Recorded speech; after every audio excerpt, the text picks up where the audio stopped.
Of the pleasures and pains of opium much has been written.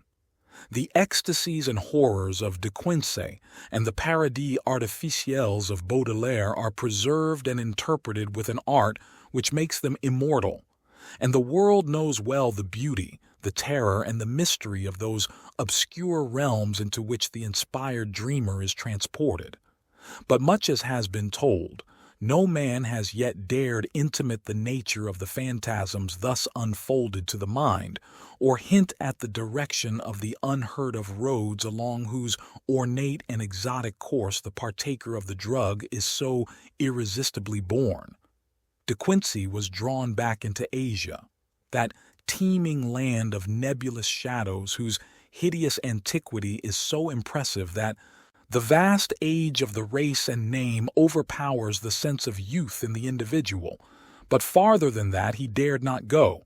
Those who have gone farther seldom returned, and even when they have been either silent or quite mad. I took opium but once, in the year of the plague, when doctors sought to deaden the agonies they could not cure. There was an overdose. My physician was worn out with horror and exertion, and I traveled very far indeed. In the end I returned and lived, but my nights are filled with strange memories, nor have I ever permitted a doctor to give me opium again. The pain and pounding in my head had been quite unendurable when the drug was administered. Of the future I had no heed. To escape, whether by cure, unconsciousness, or death, was all that concerned me.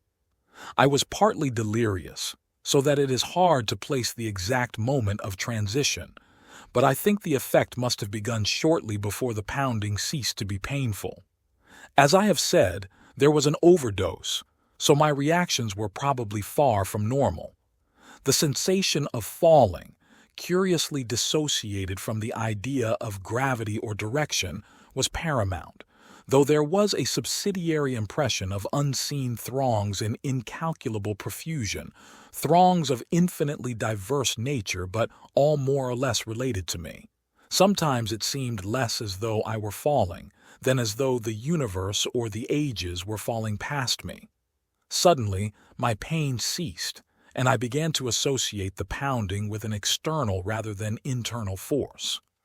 The falling had ceased also, giving place to a sensation of uneasy, temporary rest, and when I listened closely, I fancied the pounding was that of the vast, inscrutable sea as its sinister, colossal breakers lacerated some desolate shore after a storm of titanic magnitude. Then I opened my eyes. For a moment my surroundings seemed confused, like a projected image hopelessly out of focus, but gradually I realized my solitary presence in a strange and beautiful room lighted by many windows. Of the exact nature of the apartment I could form no idea, for my thoughts were still far from settled. But I noticed vari-colored rugs and draperies, elaborately fashioned tables, chairs, ottomans and divans, and delicate vases and ornaments which conveyed a suggestion of the exotic without being actually alien. These things I noticed, yet they were not long uppermost in my mind. Slowly but inexorably crawling upon my consciousness and rising above every other impression came a dizzying fear of the unknown, a fear all the greater because I could not analyze it, and seeming to concern a stealthily approaching menace, not death, but some nameless, unheard-of thing inexpressibly more ghastly and abhorrent. Presently I realized that the direct symbol and excitant of my fear was the hideous pounding whose incessant reverberations throbbed maddeningly against my exhausted brain. It seemed to come from a point outside and below the edifice in which I stood, and to associate itself with the most terrifying mental images. I felt that some horrible scene or object lurked beyond the silk-hung walls and shrank from glancing through the arched, latticed windows that opened so bewilderingly on every hand. Perceiving shutters attached to these windows, I closed them all, averting my eyes from the exterior as I did so. Then, employing a flint and steel which I found on one of the small tables, I lit the many candles reposing about the walls in arabesque sconces. The added sense of security brought by closed shutters and artificial light calmed my nerves to some degree, but I could not shut out the monotonous pounding. Now that I was calmer, the sound became as fascinating as it was fearful, and I felt a contradictory desire to seek out its source despite my still powerful shrinking. Opening a portiere at the side of the room nearest the pounding, I beheld a small and richly draped corridor ending in a carven door and large oriel window. To this window I was irresistibly drawn, though my ill-defined apprehension seemed almost equally bent on holding me back. As I approached it, I could see a chaotic whirl of waters in the distance. Then, as I attained it and glanced out on all sides, the stupendous picture of my surroundings burst upon me with full and devastating force. I beheld such a sight as I had never beheld before, and which no living person can have seen save in the delirium of fever or the inferno of opium.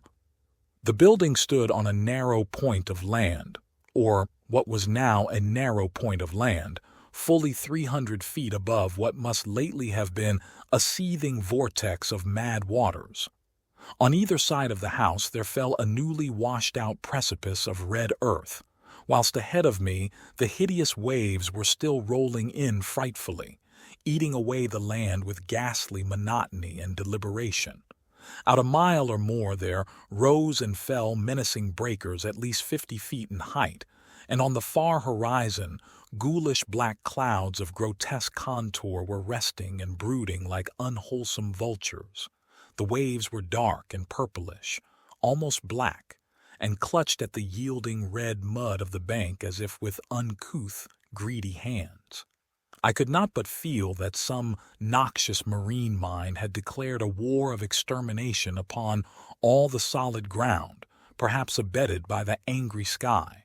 Recovering at length from the stupor into which this unnatural spectacle had thrown me, I realized that my actual physical danger was acute. Even whilst I gazed, the bank had lost many feet, and it could not be long before the house would fall undermined into the awful pit of lashing waves. Accordingly, I hastened to the opposite side of the edifice, and finding a door, emerged at once, locking it after me with a curious key which had hung inside. I now beheld more of the strange region about me, and marked a singular division which seemed to exist in the hostile ocean and firmament. On each side of the jutting promontory, different conditions held sway. At my left as I faced inland was a gently heaving sea with great green waves rolling peacefully in under a brightly shining sun. Something about that sun's nature and position made me shudder, but I could not then tell, and cannot tell now, what it was. At my right also was the sea, but it was blue, calm, and only gently undulating, while the sky above it was darker and the washed-out bank more nearly white than reddish. I now turned my attention to the land and found occasion for fresh surprise, for the vegetation resembled nothing I had ever seen or read about. It was apparently tropical or at least subtropical, a conclusion borne out by the intense heat of the air. Sometimes I thought I could trace strange analogies with the flora of my native land, fancying that the well-known plants and shrubs might assume such forms under a radical change of climate, but the gigantic and omnipresent palm trees were plainly foreign. The house I had just left was very small, hardly more than a cottage, but its material was evidently marble, and its architecture was weird and composite, involving a quaint fusion of Western and Eastern forms. At the corners were Corinthian columns, but the red tile roof was like that of a Chinese pagoda.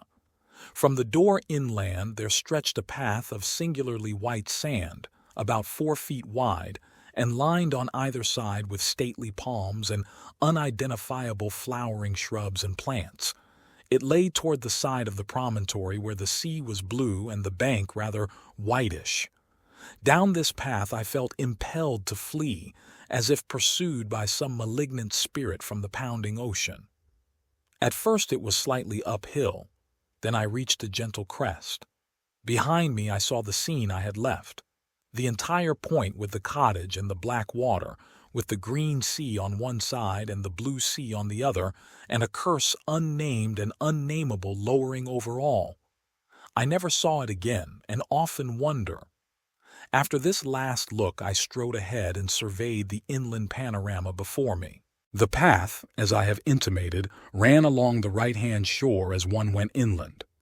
Ahead and to the left, I now viewed a magnificent valley comprising thousands of acres, and covered with a swaying growth of tropical grass higher than my head.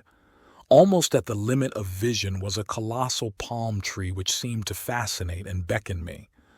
By this time wonder and escape from the imperiled peninsula had largely dissipated my fear, but as I paused and sank fatigued to the path, idly digging with my hands into the warm, whitish golden sand, a new and acute sense of danger seized me. Some terror in the swishing tall grass seemed added to that of the diabolically pounding sea, and I started up crying aloud and disjointedly. "Tiger? Tiger? Is it tiger? Beast? Beast? Is it a beast that I am afraid of?" My mind wandered back to an ancient and classical story of tigers which I had read. I strove to recall the author, but had difficulty. Then, in the midst of my fear, I remembered that the tale was by Rudyard Kipling, nor did the grotesqueness of deeming him an ancient author occur to me. I wished for the volume containing this story, and had almost started back toward the doomed cottage to procure it when my better sense and the lure of the palm prevented me. Whether or not I could have resisted the backward beckoning without the counter-fascination of the vast palm tree, I do not know. This attraction was now dominant, and I left the path and crawled on hands and knees down the valley slope despite my fear of the grass and of the serpents it might contain. I resolved to fight for life and reason as long as possible against all menaces of sea or land, though I sometimes feared defeat as the maddening swish of the uncanny grasses joined the still audible and irritating pounding of the distant breakers.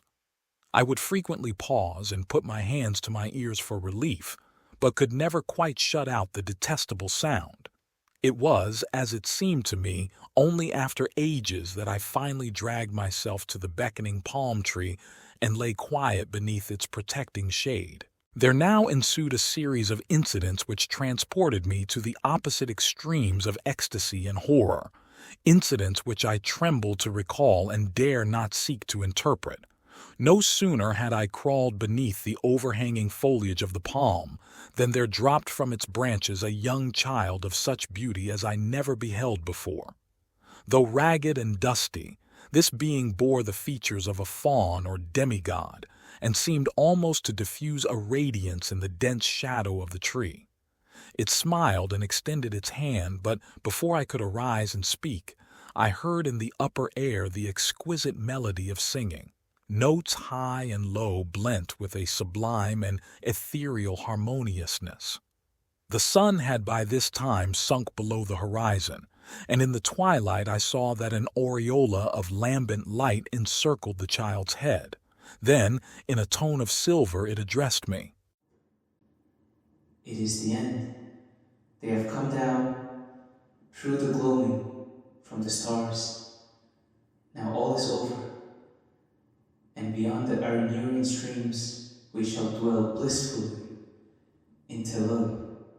As the child spoke, I beheld a soft radiance through the leaves of the palm tree, and rising greeted a pair whom I knew to be the chief singers among those I had heard. A god and goddess they must have been, for such beauty is not mortal, and they took my hand, saying, "Come, child, you have heard the voices, and all is well.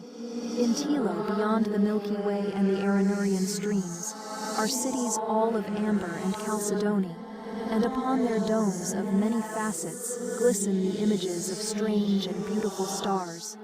Under the ivory bridges of Tilo flow rivers of liquid gold bearing pleasure barges, bound for blossomy Cytherion of the seven suns. And in Tilo and Cytherion abide only youth, beauty, and pleasure, nor are any sounds heard save of laughter, song, and the lute." Only the gods dwell in Tello of the golden rivers, but among them shalt thou dwell. As I listened, enchanted, I suddenly became aware of a change in my surroundings. The palm tree, so lately overshadowing my exhausted form, was now some distance to my left and considerably below me. I was obviously floating in the atmosphere, companioned not only by the strange child and the radiant pair, but by a constantly increasing throng of half-luminous, vine-crowned youths and maidens with wind-blown hair and joyful countenance. We slowly ascended together, as if borne on a fragrant breeze which blew not from the earth but from the golden nebulae, and the child whispered in my ear that I must look always upward to the pathways of light, and never backward to the sphere I had just left. The youths and maidens now chaunted mellifluous choriambics to the accompaniment of lutes, and I felt enveloped in a peace and happiness more profound than any I had in life imagined, when the intrusion of a single sound altered my destiny and shattered my soul. Through the ravishing strains of the singers and the lutenists, as if in mocking demoniac concord, throbbed from gulfs below the damnable, the detestable pounding of that hideous ocean.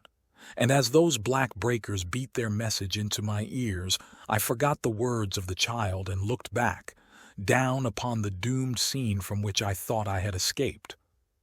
Down through the ether I saw the accursed earth turning, ever turning, with angry and tempestuous seas gnawing at wild, desolate shores and dashing foam against the tottering towers of deserted cities.